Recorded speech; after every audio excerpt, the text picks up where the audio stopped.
नमस्कार दोस्तों, SBI YONO application के अंदर एक फीचर है यूपीआई लाइट का, जिसके थ्रू अगर आप ट्रांजैक्शन करते हो तो आपको यूपीआई पिन डालने की कोई भी जरूरत नहीं होती है।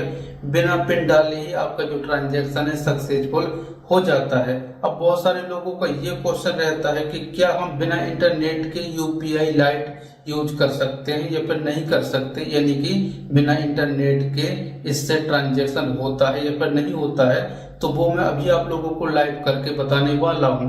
अब बहुत सारे लोगों का ये भी क्वेश्चन रहता है कि जब भी हमको यूपीआई लाइट यूज करना होता है तो क्या हर बार हमको एसबीआई का योनो एप्लीकेशन ओपन करना पड़ेगा। तो इसका आंसर है यस, क्योंकि यूपीआई लाइट का जो फीचर है वो योनो के अंदर दिया गया है।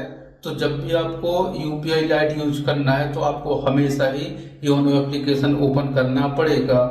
और योनो ओपन करने के लिए आपके मोबाइल पे इंटरनेट होना जरूरी है, आपका डेटा ऑन होना चाहिए, तभी ये एप्लीकेशन ओपन होगा, वरना ये ओपन ही नहीं होगा।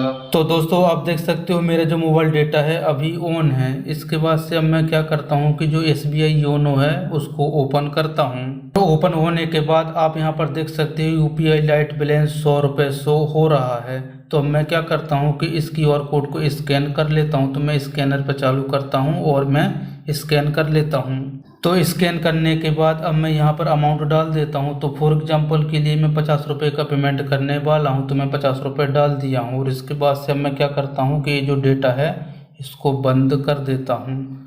इसके बाद से अब मैं पेमेंट करता हूँ, तो मैं पे पर क्लिक कर देता हूँ। और आप यहाँ पर देख सकते हो पहले से ही यूपीआई लाइट आ चुका है, तो मैं पे पर क्लिक कर देता हूँ। इसके बाद से आप यहाँ पर देख सकते हो मेरा जो ट्रांजैक्शन है वो फेल हो चुका है, क्योंकि यूपीआई लाइट यूज करने के लिए भी आप लोगों को इंटरनेट की ज़रूरत पड़ेगी। बिना इंटरनेट के ट्रांजैक्शन नहीं होगा।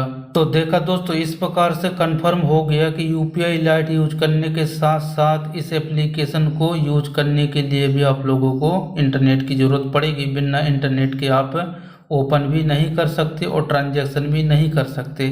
चलिए अब मैं आप लोगों को एक और बता देता हूँ कि कुछ लोगों का ये भी क्वेश्चन रहता है कि मान लीजिए कि हम जो क्यूआर कोड है उसको स्कैन करते हैं और इसके बाद से छोटे मोटे ट्रांजैक्शन के लिए डायरेक्ट यूपीआई लाइट वहाँ पर आ जाता है। तो अगर हम उसके थ्रू ट्रांजैक्शन नहीं करना चाहते, हम अपने बैंक अकाउंट के साथ में ट्रांजैक्शन करना चाहते हैं, तो क्या करेंगे।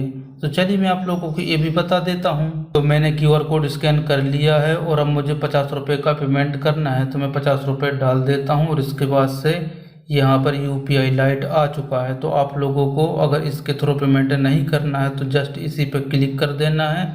और इसके बाद से उसी के नीचे आप लोगों का जो बैंक है वो शो हो जाएगा, तो इसी पे आपको टिक कर देना है और इसके बाद से पे पर क्लिक कर देना है। अब आपको यहाँ पर अपना यूपीआई पिन डालना है और ओके पर क्लिक कर देना है।